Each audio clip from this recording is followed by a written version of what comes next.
हम लोगों ने पूर्व में अतीत से वर्तमान कक्षा 8 के लिए जो है उसमें कुछ टॉपिक पढ़े थे हम लोग, जैसे औपनिवेशीकरण, साम्राज्यवाद, उपनिवेशवाद, आधुनिक काल और पुनर्जागरण का काल। यह सब हम लोगों ने पढ़ा था। आज हम लोग इससे आगे पढ़ने की कोशिश करेंगे और इसमें देखेंगे आधुनिक काल एवं हमारा देश।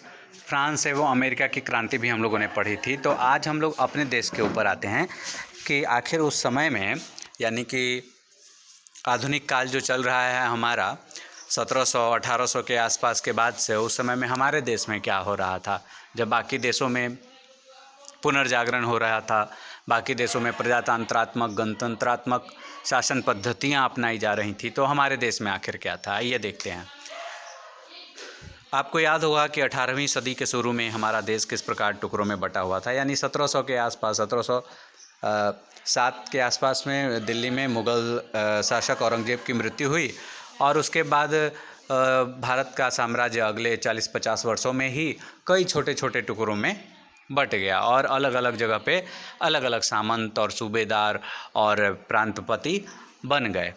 इन सभी लोगों ने अलग अलग क्षेत्रों में अपना शासन कायम किया और उसको चलाने लगे। दिल्ली से इनका कोई मतलब नहीं रह गया।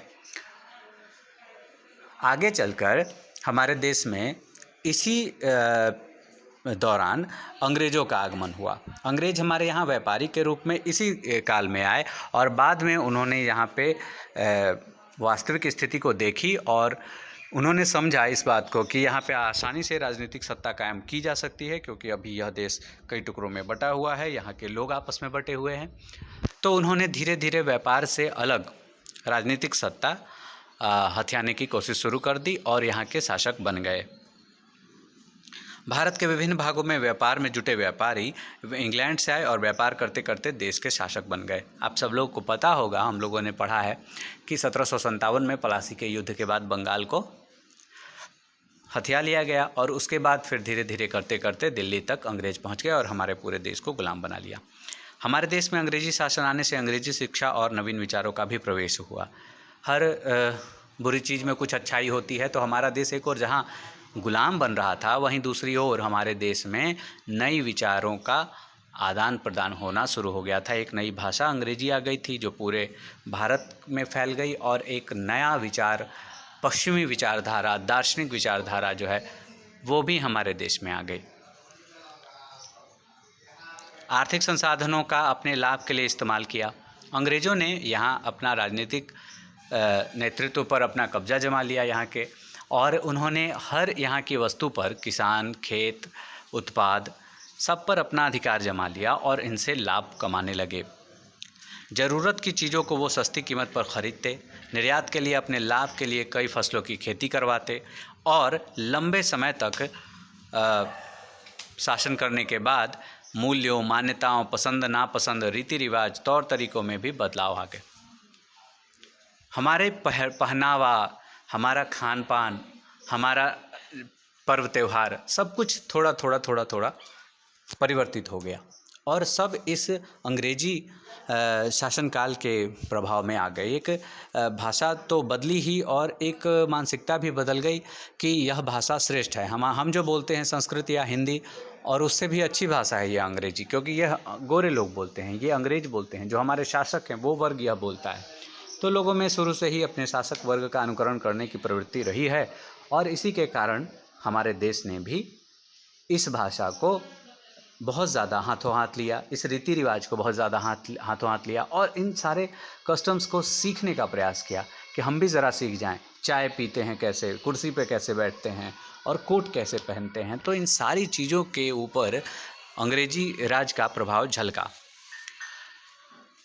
आर्थिक, सामाजिक और सांस्कृतिक बदलाव जो आया, उसी प्रक्रिया को औपनिवेशीकरण और उपनिवेशवाद कहते हैं। हम लोगों ने पिछले बार एक और परिभाषा पढ़ी थी कि जिसमें हम लोगों ने देखा था कि किसी देश के संसाधनों को अपने लिए इस्तेमाल करना और अपने उत्पादों के लिए उस देश का बाजार के रूप में इस्तेमाल करना उपनिवेशवाद कहलाता है।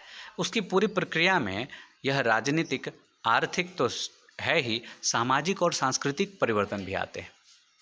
आप लोगों ने देखा कि कैसे शासक वर्ग का अनुकरण करना भारत में लोगों ने चालू कर दिया, उसकी भाषा, उसका पहनावा और उसके रीति रिवाज को भी मानने का प्रचलन शुरू हो गया। काल विभाजन से अलग हटकर अब एक इतिहास जो हम लोगों ने अभी बांट कर पढ़ा इस पूरे पाठ में, वह है काल विभाजन के ऊपर। काल विभाजन यानी कि हम लोगों ने ईस्वी सन बांट कर उसको पढ़ा है, और ईस्वी सन बांटने के अलावा भी कुछ लोग हैं जो इसको अलग ढंग से बांटते हैं। आपको एक जेम्स मिल नाम के इतिहासकार के बारे में बताया गया है, जो 1817 में स्कॉटलैंड के अर्थशास्त्री और इतिहासकार और राजनीतिक दार्शनिक थे, जेम्स मिल। इन्होंने 3 खंडों में बांटा है भारत के इतिहास को, और उसको कहा हिंदू, मुस्लिम और ब्रिटिश। पूरी तरह से इनको धर्म के हिसाब से काल में बांट दिया। इन्होंने कहा कि जो सबसे पुराना जो काल था, जहाँ पे मुस्लिमों का आगमन नहीं हुआ था 712 ईस्वी से पूर्व, वह हिंदुओं का काल था।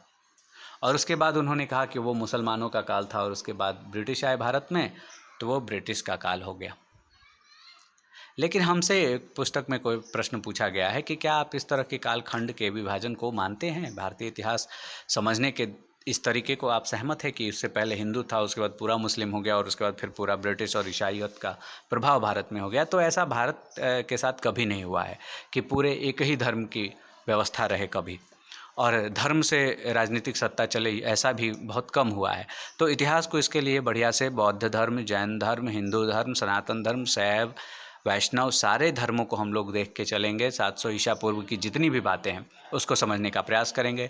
700 ईसा पूर्व के बाद जब इस्लाम का आगमन हुआ भारत में, तो ऐसा नहीं था कि पूरा सब इस्लाम ही सब जगह छाया हुआ था, और कई बार भारतीय शासकों ने, चाहे वो दिल्ली पर बैठा हुआ तुर्क शासक हो, चाहे वो मुग़ल शासक हो, उन्होंने विरोध किया। कभी शरिया का विरोध किया, कभी कहा कि हम जो कहेंगे वही कानून है, हम ये सब नहीं मानते हैं। तो इस तरह से कभी भी शासन का स्वरूप पूरी तरह से धार्मिक नहीं है, कुछ घटनाओं और कुछ अंशों को छोड़कर।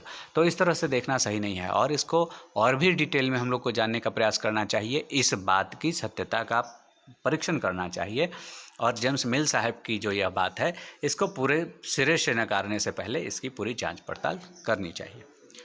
चलिए, इसको हम लोग एशियाई देश प्रगति और सभ्यता के मामले में जेम्स मिल को यूरोप से काफ़ी पीछे लगते थे, और उनका मानना था कि भारत में अंग्रेज़ों के आने से पहले यहाँ हिंदू और मुसलमान तानाशाहों का शासन था। भारत के लोग इतने पिछड़े और असभ्य थे कि अंग्रेजी शासन से ही उनका कल्याण हो सकता। तो इसको उन्होंने यह गोरे लोगों के लिए अतिरिक्त भार के रूप में लिया। वाइट मैंस बर्डन करके इस शब्द को उन्होंने चलाया कि हम असभ्य जातियों को सभ्य बनाएंगे, और यह सभ्यता असभ्यता ये सब परसेप्शन की चीज़ें हैं। इस पर आप लोग अगर देखिएगा कि आदिवासी जो लोग जंगलों में रहते हैं, अगर हम उन्हें असभ्य कह दें और उनमें क्राइम रेट यानी अपराध की दर सबसे कम है, तो हम फिर किस प्रकार से सभ्य हुए कि हम महानगरों में रहते हैं और क्राइम रेट हमारे यहाँ सबसे अधिक है? तो इस तरह से परसेप्शन की चीज़ें हैं, ये किसी के मन में बन जाता है कि हम सभ्य हो गए, वो असभ्य हो गया, पर ऐसा होता नहीं है। कुछ मामलों में कुछ लोग ठीक निकलते हैं, कुछ मामलों में कुछ लोग ठीक निकलते हैं, और इन सारे मामलों की जांच पड़ताल करने के बाद ही फैसला करना चाहिए। इस तरह से स्वीपिंग कमेंट नहीं कर देना चाहिए। देखिए, इन सब को पढ़िए, और अगले दिन हम लोग इतिहास को जानिए, इस टॉपिक को पढ़ना शुरू करेंगे।